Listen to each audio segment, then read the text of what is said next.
Today was day 3 of the Register's annual Great Bicycle Ride across Iowa. And this morning, riders officially made their way out of Siouxland. Alyssa Gomez caught up with riders on their way out of Carroll. RAGBRAI 2023! Some started while it was still pitch dark out, using their headlights to guide them, beginning hours before the sunrise. I figured if I'm going to try to do the loop, I got to get going early and beat the heat, beat the wind, but we'll see. High temperatures proving to be one of the biggest challenges. Getting ready for the heat. Yeah. It's going to be a hot week. David Meyer is making the ride, returning to his college roots. This is my favorite day of the whole week with my college friend. We're getting back together, going to be touring the campus and just seeing a lot of the old stomping grounds. And as the sun begins to rise, so does the energy of these riders. Good morning, good morning.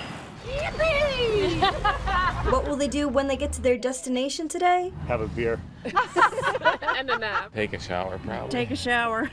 Cycling around the stadium, looking for pie, and seeing if I can connect up with some friends that that live in Ames. The next step after today, bringing this party on wheels to Des Moines. And riders today had a number of pit stops to fuel up between Carroll and Ames. Reporter Bo Bowman picks up coverage from the Boone County town of Luther. On Tuesday, the towns in between Ames and Carroll were packed with the tens of thousands of RAGBRAI riders. The block party stretched all over Luther, with riders breaking for a quick shower and a meal.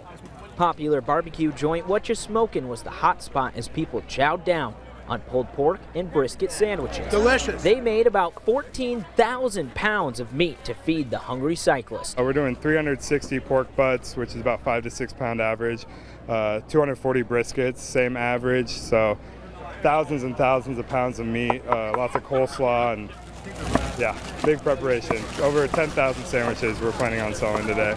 The party slowed down around 4:30 here in Luther as the riders made their way to Ames.